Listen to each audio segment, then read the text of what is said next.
Bismillahirrahmanirrahim. Assalamualaikum warahmatullahi wabarakatuh. Kali ini kita akan mendiskusikan terkait penelitian dan statistik.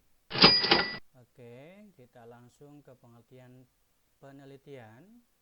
Penelitian adalah merupakan cara ilmiah untuk mendapatkan data dengan tujuan dan kegunaan tertentu. Yang perlu digarisbawahi di sini adalah kata-kata ilmiah, data, tujuan, dan kegunaan. Kemudian ilmiah itu sendiri mempunyai ciri-ciri, yaitu harus rasional, empiris, dan sistematis. Selanjutnya, penelitian juga harus mempunyai kriteria, yaitu harus valid, reliable, dan objektif. Valid itu tepat antara data dan objek, kemudian reliable itu ajeg, sekarang 100, besok juga 100. Yang selanjutnya adalah objektif, harus berdasarkan data yang objektif, bukan berdasarkan kemauan peneliti. Jika kita buat bagan, maka hasilnya akan seperti bagan berikut ini ya. Penelitian itu harus ilmiah, kemudian ada data, kemudian ada tujuan, dan kemudian ada kegunaan. Ilmiah itu harus rasional, empiris, dan sistematis. Kemudian penelitian juga harus valid, reliable, dan objektif. Selanjutnya variabel penelitian. Jika kalian ditanya apa yang kalian teliti, maka jawabannya itu adalah terkait dengan variabel. Jadi variabel itu segala sesuatu yang berbentuk apa saja yang ditetapkan oleh peneliti untuk dipelajari sehingga diperoleh informasi tentang hal tersebut. Jadi sesuatu yang akan diteliti itu namanya variabel. Contoh, kalian akan meneliti kemampuan bahasa Inggris, speaking. Berarti student speaking itu variabel. Student speakingnya bagaimana? Bagus, cukup, atau rendah. Kemudian kalau rendah, strateginya bagaimana untuk meningkatkannya? Misalkan dengan dialog, daily conversation, misalkan daily conversation in improving student speaking. Maka daily conversation itu adalah variabel, student speaking juga variabel.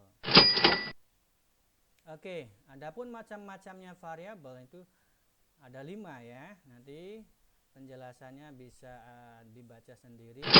Kita bikin bagannya bahwa variabel itu ada 5: independent, dependent, moderator, intervening, dan control. Yang biasa digunakan dan dimunculkan itu biasanya adalah variabel independent dan variabel dependent. Oke, selanjutnya paradigma penelitian. Paradigma penelitian ini biasanya peneliti mengambil kesimpulan atau merumuskan sebuah kesimpulan hipotesis. Contoh tadi judulnya adalah Daily Conversation in Improving Student Speaking Skills. Daily conversation apakah bisa meningkatkan student speaking? Berdasarkan teori yang ada, misalkan daily conversation bisa meningkatkan student speaking skill, maka paradigma penelitiannya bisa mengambil kesimpulan sementara atau hipotesisnya adalah bahwa daily conversation itu bisa meningkatkan student speaking. Ini contohnya. X atau variabel X metode KWL, Y atau variabel Y reading skill. Metode KWL itu apakah bisa meningkatkan reading skill, itu paradigmanya. Maka paradigmanya atau kesimpulannya bisa, kalau kita kesimpulan asosiatif ya, hubungan atau pengaruh metode KWL terhadap reading skills. Apakah ada hubungannya? Ya, apakah KWL bisa meningkatkan reading skills?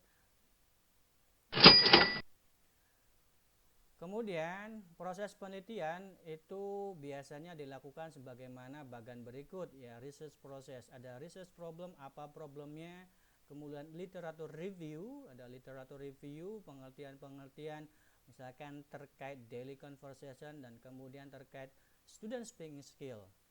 Kemudian ada research question, pertanyaan apa yang akan ditanyakan, akan diteliti dari penelitian itu.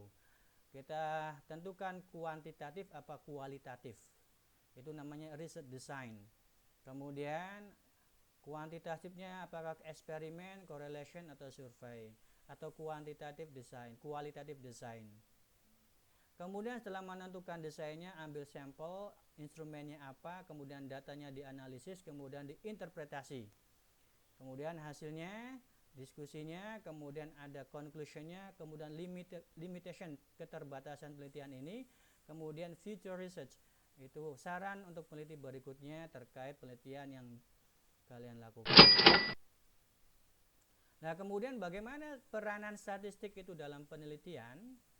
Itu statistik itu membantu untuk mengambil sampel dari populasi yang ada, untuk membantu uji validitas dan reliabilitas, untuk membantu teknik-teknik penyajian data, entah itu berbentuk tabel, grafik, diagram, ataupun yang lainnya.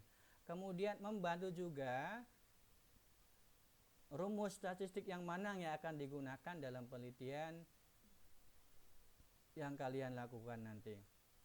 Itu fungsi-fungsinya untuk penelitian. Kemudian nanti di sini ada istilah statistika sama statistik. Apa sih bedanya? Kalau statistik itu angka-angka yang disajikan dalam bentuk tabel atau grafik. Kalau statistika itu ilmunya. Ilmu yang digunakan sebagai alat bantu dalam pengambilan kesimpulan atau keputusan. Itu ilmu yang mempelajari statistik, statistika, kalau statistik data-datanya dan angka-angkanya. Ada ruang lingkup penggunaannya banyak ya, seperti yang kalian lihat tadi. Macam-macam statistik. Nanti statistik itu ada statistik deskriptif dan ada statistik inferensi atau inferensial. Kegunaannya, kegiatannya di situ sebagai mana terlihat. Kemudian macam-macam data. Nanti data itu ada kualitatif dan kuantitatif. Macamnya bisa kalian lihat sendiri. Kemudian ya, kira-kira apa rencana judul penelitian Anda? Kalau penelitiannya disarankan misalkan kuantitatif, maka akan berkaitan dengan statistik ini. Contoh, the effectiveness of picture series in teaching writing recon text, ya. Atau the correlation between students' vocabulary mastery and reading comprehension, atau the implementation of English kids song to improve learners' listening comprehension.